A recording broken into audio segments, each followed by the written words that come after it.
Donald Trump is flashing this second armada, as he is saying, towards Iran, as the Patriots and the SAT are deployed in Qatar and Jordan.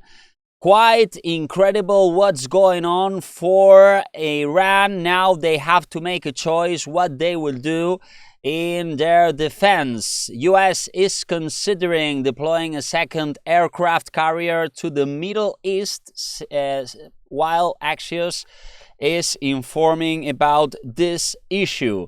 The discussions are underway on reinforcing the US forces in the Middle East, as reports are saying. Now, Donald Trump said we have an armada that aren't maybe another one on the way.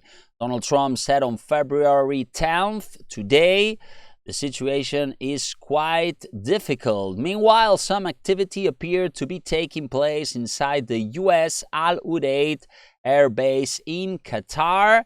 And also, the forces are putting the Patriot missiles into truck launchers, said Reuters reported, citing satellite imagery.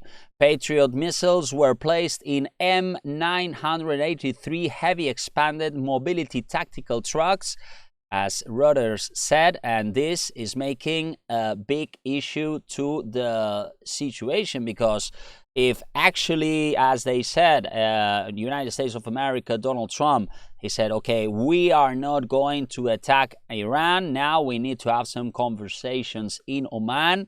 Are these situations really possible, or they are going to attack with everything they have? Well, actually, this is now what everyone is actually asking.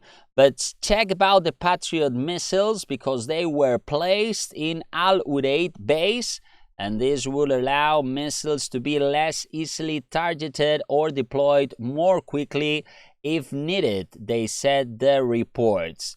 Also, these decisions gives the Patriots much greater mobility. They can be moved with greater speed, the expert says, and also the important thing is that the Iranian missiles can't hit them on sight. This is the first thing that they said, the expert said about this situation. Netanyahu is going to go to Washington.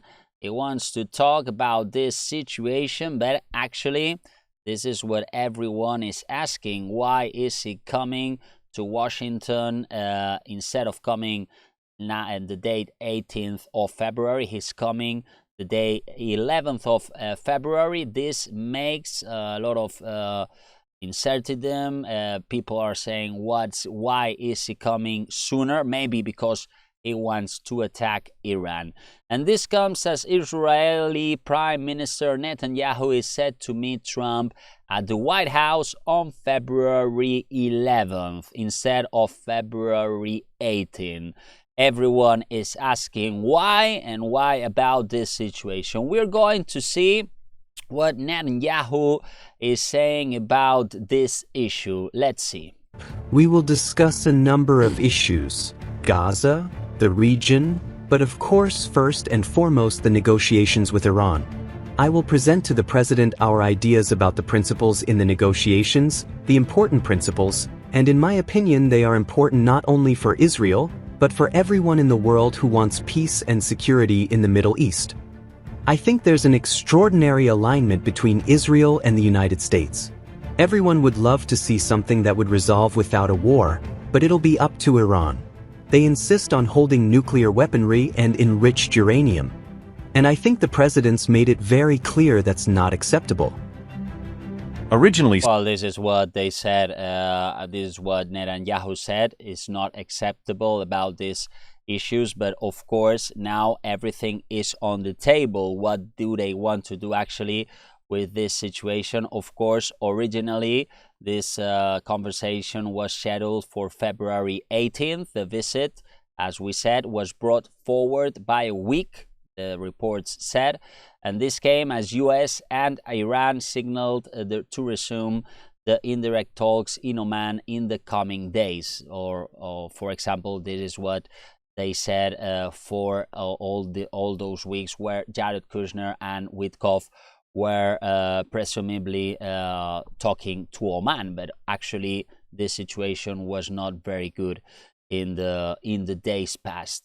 So this is coming until, for example, what happened with Witkoff ahead of meetings with Donald Trump and Israeli Prime Minister. They met with Witkoff and Kushner on February 10th, as we can see in these pictures, and Iran doesn't like this situation. They said this is very, very bad for them. And of course, they don't trust Jared Kushner or even Witkoff. This happened on Washington, D.C., and Netanyahu plans to discuss possible military options against Tehran during the meeting, as CNN was reporting. Also, Bibi also intends to present Trump with new intel on Iran's military capabilities. This is what a report was saying about this. But of course, as we can see in the images, all these missiles are stockpiling in this type of caves that they have prepared, like, for example, 2,000 missiles. Of course, a lot of people are asking why Iran needs so many missiles. Maybe because they want to explode all Israel and also the Abraham Lincoln. They are on site, as we saw also in an images that they were throwing recently. So make sure that this can be able to happen, said Mousavi to the CENTCOM intelligence. So Israel is worried about Iran's attempts to restore missile arsenal to pre-June war levels, they said. Be careful about this, because maybe Iran can destroy the Abraham Lincoln. Israel says that without action, Iran could possess more than 2,000 missiles within months, they said. So be careful about this, Netanyahu said to Donald Trump. Netanyahu is expected to press Trump to impose firm constraints on Iran's missile program, they said. And ahead of Bibi's visit, Iran called on U.S. to remain alert to destructive role of Zionists. This is the information that some advisors from Iran were talking about. This top Iranian advisor, Ali Larijani, visited mediator Oman as Iran and U.S. prepare for talks. Now we're going to listen what he was saying about all these issues. Of course, he doesn't believe in the United States of America, as we are going to see in this intervention. Let's listen. In the previous phase, the track was developing to a certain stage, but it was the United States of America that changed the course of the negotiations. We said in this regard that if the negotiations are realistic, we are ready to engage in them. In the first session we pointed this out, and your foreign minister also said that our outlook would not be negative, but rather positive, and our officials announced this as well. In this context, we have focused on the nuclear issue. From the beginning, we believe that war does not resolve matters between the two countries, and the regional disputes between Iran and the West must be resolved through dialogue. It was a mistake on the part of others to believe that they could resolve issues through the language of force. This was a negative point and led to many problems in the dialogue.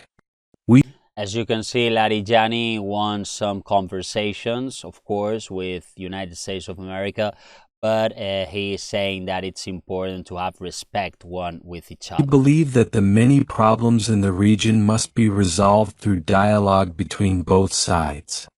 This is a matter we cannot overlook. However, the issue of mistrust requires us to work in specific ways to address this lack of trust. We must establish a purposeful framework to resolve these issues. Well, as Larijani says, the issues are very big. What do you think about all this situation? I read you on the comments, and see you in the next video. Bye bye.